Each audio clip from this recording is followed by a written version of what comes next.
बोलिए सद्गुरु साहेब की जय। धनी धर्मदास साहेब की जय। चार गुरु वंश प्यारी सकी जय।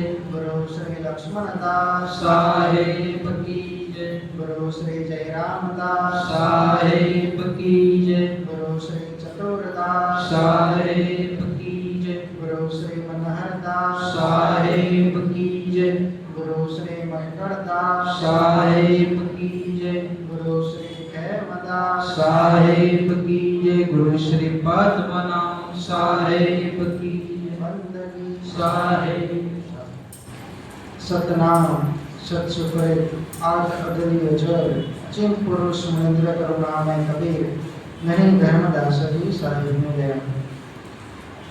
सौप्रथम विश्व वंदनीय विश्वपति सद्गुरु परमात्मा सत्पुरुष कबीर साहेब का पावन चरण कमल में सप्रेम सादर साहेब बंदगी। माजलपुर कबीर मंदिर दादा गुरु जयराम दास जी साहेब ना दरबार में समाधीश गुरु संतों की पावन चेतना ने मारा सप्रेम सादर साहेब बंदगी। अहिया विराजमान अपना गुरुदेव परम पूज्य हेमदास जी साहेब ना पावन चरण कमल में सप्रेम सादर साहेब बंदगी तथा अहिया विराजमान आप सौ नामी अनामी साधु संत महंत हरिभक्तों ने महाराज सप्रेम सादर साहेब बंदगी। आज रोज श्रावण मास पूर्णिमा અને એમાં પણ એક પવિત્ર તહેવાર રક્ષાબંધન ના પવિત્ર તહેવાર અવસરે આ પૂનમ ના દિન પર્વે આપ સૌ હરિભક્તો સાહેબના અનુરાગી થઈને દર્શન ભાવ માટે અહીંયા પધાર્યા છો। આપ સૌને પણ લાખો ધન્યવાદ છે। ત્યારે એમ તો આપણે આ રક્ષાબંધનનો તહેવાર ઘણા વર્ષોથી મનાવવામાં આવે છે। એક પ્રેમનો તહેવાર છે, એક ભક્તિનો તહેવાર છે, એક વિશ્વાસનો પણ તહેવાર છે। માટે આપણા ગુરુદેવ જે હરિભક્તો છે, જે સાહેબના અનુરાગી છે, જેમને સાહેબનો શબ્દ સાર શબ્દ વચન લીધો છે, એને જનોઈ પહેરાવવામાં આવે છે। જનોઈ તો પહેરીએ પણ આપણે એને નીતિ નિયમ વિશ્વાસ અને દૃઢ સંકલ્પથી એને ધારણ કરવાની હોય છે। સાહેબે આપણને આગળ કીધું કે જનોઈમાં 3 તાર ઈંગલા પિંગલા સુષમના, એમાં પણ 9 તાર એ 9 દરવાજાનો પ્રતીક છે। અને જનોઈમાં 5 ગાંઠ મારવામાં આવે, ધર્મ અર્થ કામ મોક્ષ અને બ્રહ્મ, આની 5 ગાંઠ। ને બીજું એક પ્રતીક 5 ગાંઠનું એ છે કે 5 તત્વ આકાશ વાયુ જળ અગ્નિ અને પૃથ્વી। આવી રીતે આ જનોઈનો મહિમા છે। એમાં પુરુષ ભક્તો જનોઈ પહેરે છે, સ્ત્રી ભક્તોને એટલે પહેરવામાં નથી આવતી કેમ કે સ્ત્રી જે વિવાહિત છે સ્ત્રી એમના નામની જનોઈ પુરુષ પહેરવામાં આવે છે। કેવી રીતે? તો કે 3 તાર એ પુરુષના હોય છે અને 3 તાર એ સ્ત્રીના હોય છે। આવી રીતે જનોઈનો મહિમા છે કે જે પણ હરિભક્તોએ જનોઈ ધારણ કરી હોય તો અવશ્ય નીતિ નિયમ પાલન અને એમાં સમરણ। કેમ કે જનોઈ તો પહેરી પણ એમાં એક ગાંઠ બ્રહ્મની પણ છે, તો બ્રહ્મનું સમરણ ન કરવામાં આવે તમારી જનોઈ કઈ કામની નથી। માટે જનોઈને બ્રહ્મગાંઠ પણ કહેવામાં આવે છે। માટે આનું પાલન અવશ્ય કરજો। આપણને આગળ સત્સંગમાં કીધું કે રક્ષા તો આપણા ભીતરમાં પણ વિરાજમાન છે, એને ચેતન રક્ષા કીધી। કેવો શબ્દ છે કે નિર્ભય શબ્દ છે। નિર્વિકાર નિર્ભય તું ही और सकल भय माही, सब पर तेरी साहेबी पर तुम पर साहेब नाही। એક જ શબ્દ છે જેનાથી સર્વ રચના થઈ છે। એ જ શબ્દ દરેકના ભીતરમાં વિરાજમાન છે। એ જ આપણો રક્ષા છે। ભૂલ એટલી જ થઈ છે આપણાથી કે જગતમાં આવીને આપણે એ રક્ષાને ભૂલી ગયા છે। માટે આપણને ડર લાગે છે, આપણામાં ભય છે। અને સાહેબ શું કહે છે? નિર્વિકાર નિર્ભય તું ही और सकल भय माही। દરેકના ભીતરમાં છે નિર્વિકાર નિર્ભય છે। અને આપણે નિર્ભય થવું હોય તો નિર્ભય શબ્દને ઓળખી લેવો પડે। માટે આપણા ગુરુદેવે આપણને ઓળખાવ્યો છે, એને આપણે સ્મરણ કરીશું તો એ જ એના દર્શન આપણને ઘટ ભીતરમાં થશે. ત્યારથી પછી આપણને કોઈનો ભય નહીં લાગે, કોઈ દુઃખ નહીં લાગે, કોઈ કર્મ પણ નહીં નડે. માટે નિર્ભય શબ્દ કીધો. તેવો સદગુરુ પરમાત્માએ આપણને એમ કીધું ને, અતિ કૃપા કરી છે, અનંત કૃપા કરી છે કે આપણને સાહેબનું શરણું પ્રાપ્ત થયું છે. આ શરણું પ્રાપ્ત થયું છે, હવે આપણે એવી ભક્તિ કરી લેવાની છે કે આપણને સતલોકનું શરણું પ્રાપ્ત થાય. સાહેબનો લોક કેવો છે તો કે ઉસ દેશ કે બાસે હમ જહાં જાત બરન કુલ નાહી, શબ્દ મિલાવા હો રહા પણ દેહ મિલાવા નાહી. ત્યાં શરીર નથી જતું, આપણે ચેતન સ્વરૂપે ત્યાં જવાનું છે. માટે આપણી ભીતરમાં બેઠેલા ચેતનને પણ જાગૃત કરજો. માટે આપણા ગુરુદેવનો સંકલ્પ છે મંદિરના નવનિર્માણનો, જેને આપણને આગળ ખૂબ સારી રીતે સમજાવવામાં આવ્યું છે. તો જે પણ હરિભક્તોએ દાન ભેટ લખાવી હોય તો અવશ્ય અહીંયા સમર્પણ થઈને તેડવજો.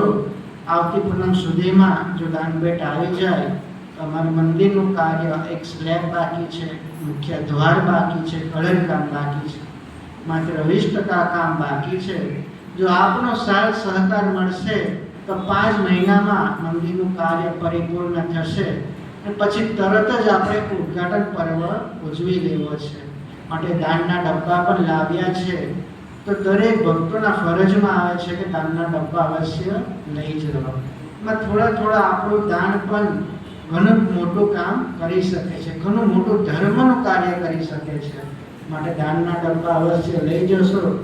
ને આપણી પાસે દાનનો ડબ્બો હોય એમાં 5 મહિનામાં ઓછામાં ઓછા 2000 થી 2500 ભેટ એમાં જમા થાય એવું કાર્ય કરજો. કેમ કે ઉદ્ઘાટન પર્વનો ખર્ચો 2 કરોડનો છે.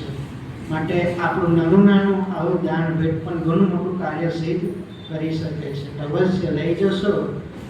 અને ઘણા બધા ભક્તોએ દાન ભેટ લખાવી હોય, ભૂલી ગયા હોય, ના યાદ હોય, અમે બેઠા છે અહીંયા આવીને આપણું નામ કઢાવીને કેટલી દાન ભેટ લખાવી છે પણ આપ જાણી લેશો. જે પણ કોઈ ગામમાં આપણા ભક્તોને મનમાં, આપણા ભીતરમાં ભાવના પ્રગટ થાય, અમારી ત્યાં મીટિંગ ભાવ થાય તો એ પણ આપણે ગુરુદેવને અહીંયા વાત કરશો તો આપણા ગામડે આવીને પણ મીટિંગ ભાવ થશે. અને ઘણી બધી મીટિંગ આગળ કરવામાં આવી છે.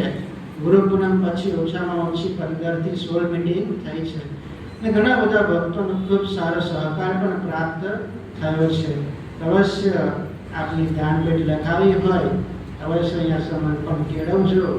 સાધુ મહાત્મા બેઠા છે તો એમને પણ વિનંતી છે કે આપ પણ થોડા જાગૃત થાવ અને ધર્મ કાર્યમાં સાથ સહકાર આપો. અને એકવાર મીટિંગમાં અમે સાધુઓને કીધું તમે ડબ્બા લઈ જાઓ, ભક્તોને જાગૃત કરો. સાધુએ કહ્યું કે અમે ના લઈ જઈએ, કેમ કે અમારી વાત કોઈ માને ના. તમે સાધુ શું લેવા થયા? સીધી વાત છે ને. 2 મનુષ્યોને ધર્મ દાન પણ કરવા ન સમજાવી શકે એ સાધુ કેવો હોય? ખાલી ભેટ લઈને ઉપડી જાય. માટે એવું ના હોવું જોઈએ. માટે કબીર પણ આજે આટલો નીચે છે, બાકી સાહેબનું નામ જેવું તેવું નથી. માટે આપને વિનંતી છે જાગૃત થજો. ને આવતી પૂનમે આપનો સાથ સહકાર મળશે તો આ કાર્ય માત્ર 5 મહિનામાં પૂર્ણ થશે. મંદિરનું ઉદ્ઘાટન કરવું ઉજવી લેવું છે. ત્યાર પછી આપણો જે હરસુંડાનો મહિમા છે, જે મહોત્સવ છે એ પણ નાના પાયે થાય છે.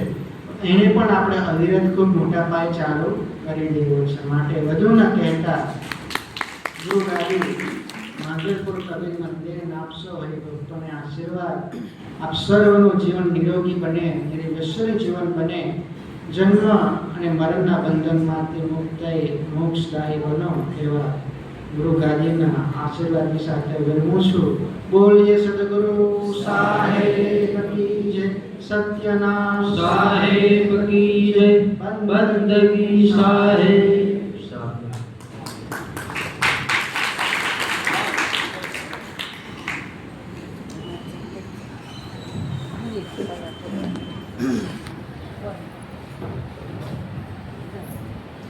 સદગુરુ સાહેબ કી જય, સત્યનામ સાહેબ કી જય, બંદગી સાહેબ.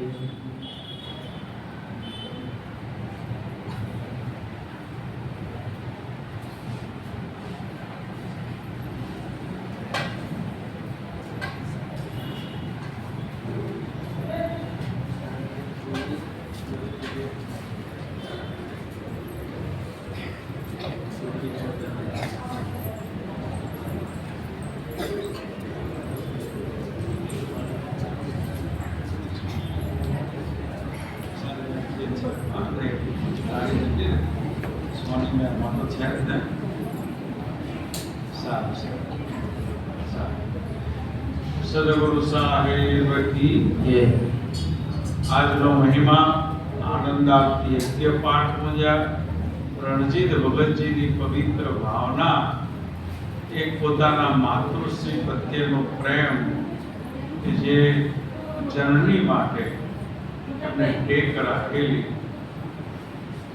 કે એમના માતૃશ્રી ખૂબ બીમાર થઈ ગયા અને એ દુઃખ જલ્દી દૂર થઈ જાય એના માટે રણજીતભાઈ ભગતજીએ સાહેબને અરજી બંદગી કરી અને આનંદાર્થી યજ્ઞની પાઠ પૂજા કરેલી માને કીધેલો આરતી યજ્ઞ તે આજનો આનંદાર્થી યજ્ઞ એમની પણ ભાવના પરિપૂર્ણ થઈ ગઈ છે. એમના માતૃશ્રી પણ એ ખૂબ આનંદિત જીવન જીવી રહેલા છે. માટે જાજુ ન કહેતા હવે પ્રસાદ વહેંચીશું. ભક્ત કુટુંબ આવીને જેમનો આરતી યજ્ઞ છે એક પ્રસાદ લેવા અહીંયા આવશે. બીજા પોતપોતાની જગ્યામાં જ પ્રસાદ બેસી રહેશું, ત્યાં જ પ્રસાદ વહેંચવામાં આવશે. જે જૂની ભેટ ભાવના લખાવી અને નવા ભક્તોએ પણ ભેટ ભાવના લખાવી છે. એવી ભેટ ભાવના મંદિરના બાંધકામ નિમિત્તની આજે અત્યારે અહીંયા આગળ 3.5 લાખ રૂપિયા અહીંયા આગળ જમા થયા છે.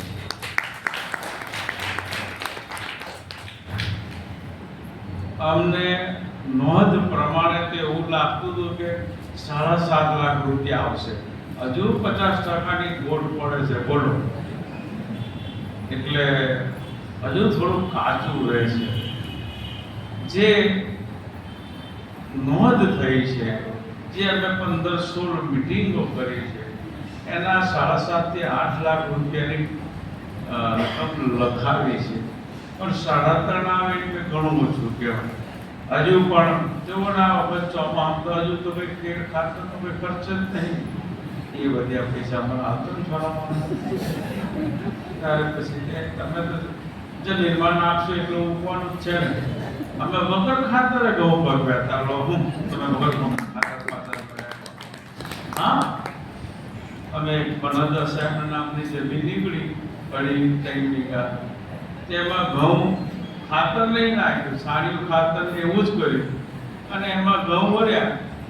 બધાના ખાતરવાળાના ઘઉં જેટલા આજુબાજુ પણ નાખેલા એ બધાને 4 પોણીએ પાક્યા. અમારું 2 પોણીમાં પાકીને કમ્પ્લીટ થઈ ગયું, ત્રીજું પોણી નહીં. બોલો, આ કેમિકલ ખાતરો નાખશો પણ નહીં. 2 જ પાણીમાં થયા. અને તમારે જે 35-36 કહેવા મળે ઘઉં મંદિરે આવ્યા વગર ખાતરના સરબતી ટુકડી.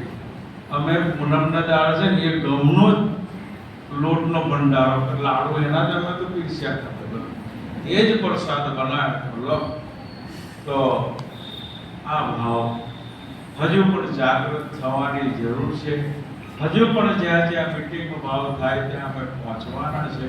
કેમ કે હવે જાગૃત થઈને અમારે પણ દોડવું પડશે.